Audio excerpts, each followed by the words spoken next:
What's up, ladies and gentlemen of YouTube? Boogie2988 coming at you live once again through the power of the internet. And a lot of stuff I want to talk to you about today. First thing I want to talk about is if you guys didn't see it, if you guys don't use Reddit every day, I was at the top of Reddit/r/videos because of my 6-month update for gastric bypass surgery. So I think a few of you may have lingered. We got a few new subs that day. Nothing like it used to be back when Reddit was, Reddit and YouTube were like best friends and you would get a ton of new subs. But Redditors tend to stay on Reddit and YouTubers tend to stay on YouTubers these days. But for those of you who saw the video, thanks for the nice big spike.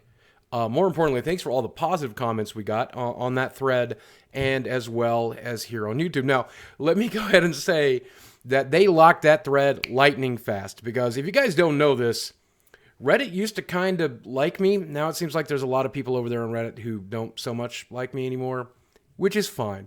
The mass majority of people over there do seem to give a crap and are very excited about the weight loss and everything else. A few other people, I don't know. One of the weirdest things about this whole weight loss surgery thing and losing all of the weight, when I was at my fattest, I had the people who said all the time, Boogie, you're the worst kind of person. You're fat, you're disgusting, you're ugly, you're gross, and you need to lose the weight, you need to lose the weight. And I guess in my mind, I logically thought to myself that those people would be excited for me to lose the weight, and they would be like pleased, and they would be like happy that I was at the size that they wanted me to, or at least smaller, and making a very solid effort. Turns out that's not the case. There's a few people who are like, oh, that's great, Bug, that's great. I'm really happy for you. But most of those people are the sane ones, I guess. I guess is the easiest way to put it. But yeah, there's some crazy people who just get madder and madder the more successful I am, Oh, he got divorced. This is going to be good. He's going to fall apart. No, he's doing all right. Well, God damn it. Well, don't forget the surgery. He's going to skip the surgery. He's going to die during the surgery. No, that didn't happen either. Well, with this new thing, that's finally going to be the thing that gets him. No, I'm pretty resilient, bud. And it just, the further along it goes, the scarier it gets. Now, of course, that's the reason I'm real skittish about fans showing up my front door. That's why I'm real skittish about meeting fans in public these days. Even though if you do see me in public, feel free to come up and say hello. I'm going to be able to deal with the anxiety. Don't come to my house, though, especially if you guys didn't hear what happened to Gavin Free and Meg Turney recently. And they lived together, and they had a fan show up at their house, break in through a window with a gun, probably with the intent of killing Gavin based on the stuff that they found on his phone. He obviously had feelings for, I think, Meg Turney and had very negative feelings against Gavin for being with her. And I think he said something like he wanted Gavin to die alone and miserable and stuff like that. And you never know when one of these crazy people that leave the comments or one of these people that leave the posts on Reddit, you never know when one of those people are actually one of the crazy people. I mean, you already have to be pretty crazy to post or do that kind of thing. But you also, there's always the chance that they're the real kind of crazy, like the dangerous kind of crazy, But I could focus on that, and I did focus on a little bit here. But let me say, once again, man, thank you for the incredible outcry of support and love and kindness that I've received over the past few months. For those of you who don't know what I'm doing right now, this is my rambling video. I talk about myself and life and the universe, things around me, and things that are particularly interesting to me. Things that are going on in the news. It's just kind of like a very personal set down, 10 or 15 minutes, just sitting down with me and you and just talking about life. So as you guys know, it is my 6-month update. On the 15th of this month, I sat down with my surgeon. Once again, Dr. Perna up there in Rogers, Arkansas. If you're there, you want to find him on Twitter or Facebook and you want to give him some love, he seems to appreciate that kind of thing. I told him, he said a few of you found him on Twitter and given him some love. And he says it made him feel really awesome. So thank you for those of you who took the time to do that.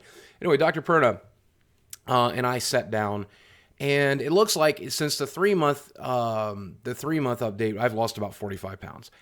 I was not happy with that. He said about 15 pounds a month was about where he expected to me. It's pretty average for someone my size who got the surgery to lose about that amount of weight. I feel personally like I should have and could have lost more.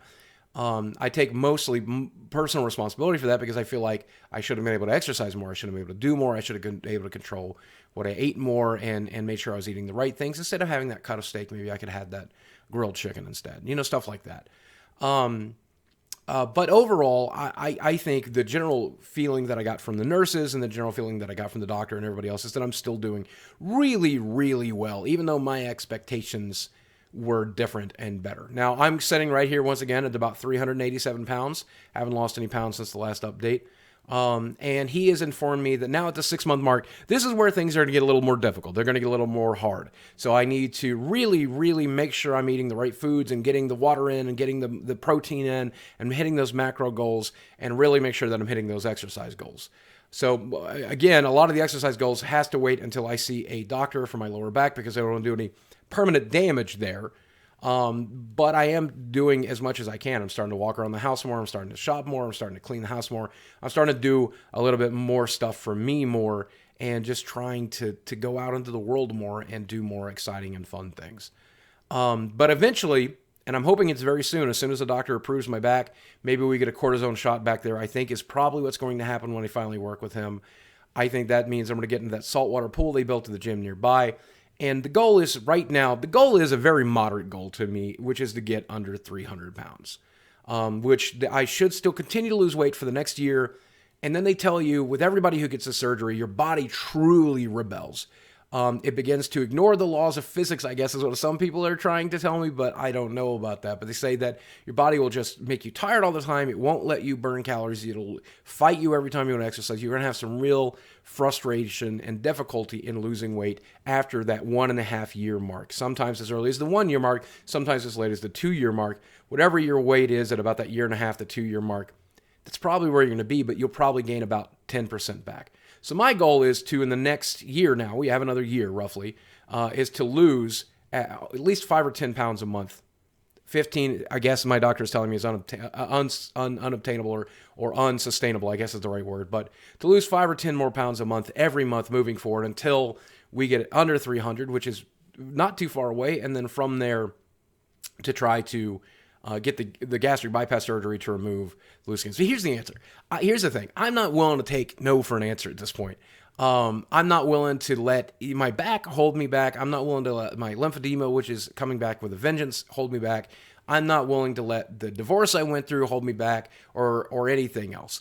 I'm going to push through this as hard as I can. I've gotten this one opportunity, and the timing wasn't great. Because, the divorce, the separation, having to rebuild my life, having to take over my business and entirely, the house in its entirety, everything else. The timing wasn't great, but I'm very happy with my progress. I guess the progress now is 165 pounds. My biggest ever being 600, now I'm at 388. Very pleased with that. And all the side effects that come with it. The ability to take care of myself, the ability to shop, the ability to go out into the world, the ability to do other stuff. That reminds me, by the way, I have talked to a lot of people who are getting this surgery or are getting a similar surgery or have consulted with a surgeon. My advice always is to spend as much time as you can trying to lose weight the natural, normal way. I guess some people would call it the hard way. Some people would call it the easy way. It's the hard way if you've never had the surgery. It's the easy way if you had the surgery.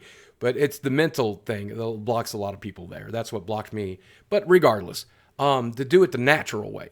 And I think, the risk is much lower. The chances of sustainability can be similar. And at the end of the day, they will require you to need that before you come in and get the surgery. They're going to make sure that you have a history of trying to lose weight and being in medical programs and being supervised and exercise programs and doing everything you can.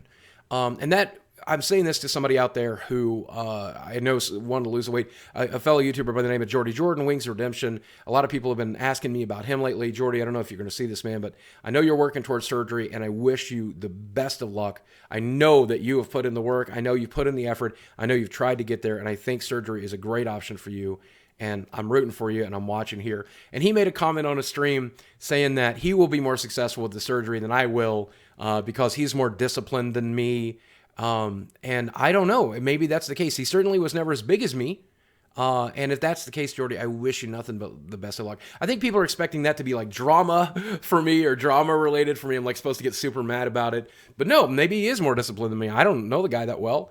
But I hope that he's 10 times as more successful with the surgery. I hope one day he's buff and Chad fit. I hope he's, taking FPS Kyle and flinging him over his shoulder and wrestling him and knocking him to the ground. That's the future I wish for him. No ill feelings, no harm feelings, nothing like that. There never will be. I don't know why you expect drama from me and somebody else in the same situation, but I will tell you there's a little bit of drama going on in my life, and I don't know that I should talk about this much. But as you guys know, since the divorce and since the surgery, I've tried to keep myself distracted 24 hours a day. One of the largest ways of doing that has been working.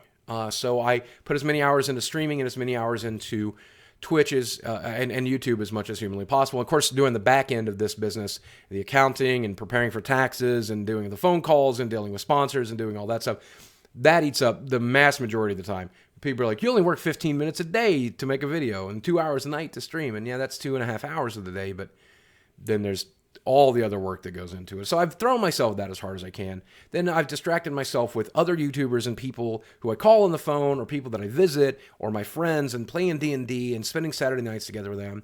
And then if I do have a few spare minutes in a day, I will crawl into a video game and just distract myself.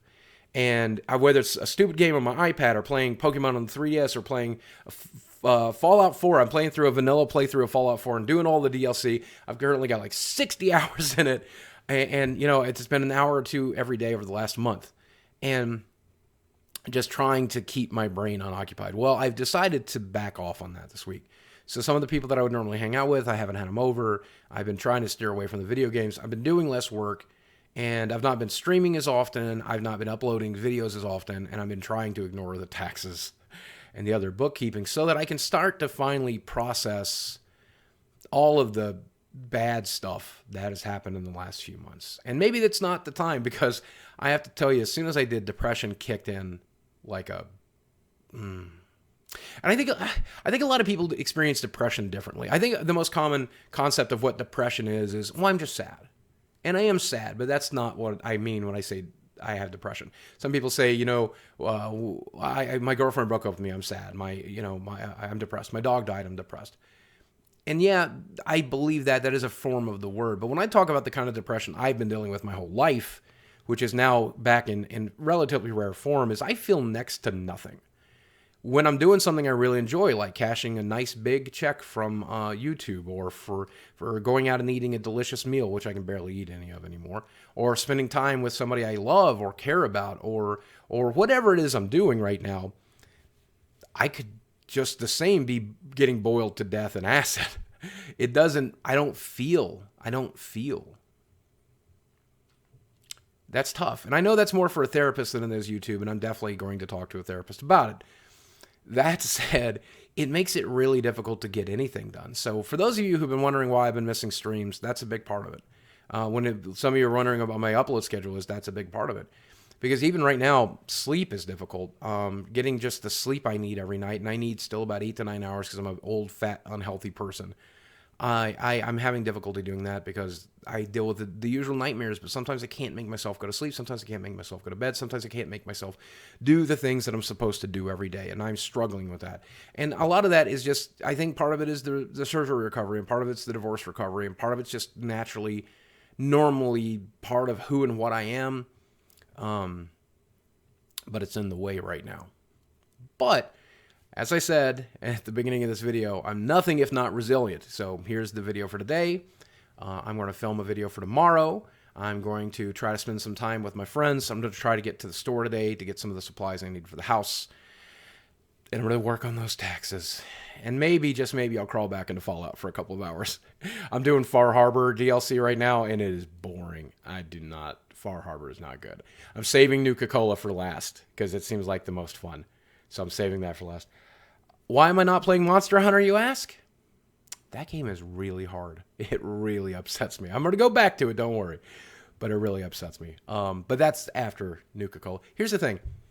Whenever I find a video game that actually pulls me in, and it's rare that they do just really, really grab me, I'm going to go with that video game. I don't care if it's ancient. I don't care if it's old. I don't care if it's brand new. I need to live in that world for a little while. The only game I won't do that with is World of Warcraft. And I know Battle for Azeroth is coming out, and I will stream it a little bit, but I refuse to play it when I'm not streaming, because that is a death sentence to me. Because I will do only that. If I ever start raiding again, you may as well kiss me goodbye, because I'm doing nothing else except leading raids and getting loot, and that's it. And I can't do that. All right, I'll let you guys go. Guys, thanks for watching. I love you very much, and I'll speak with you again soon. Take care of yourself. Be resilient.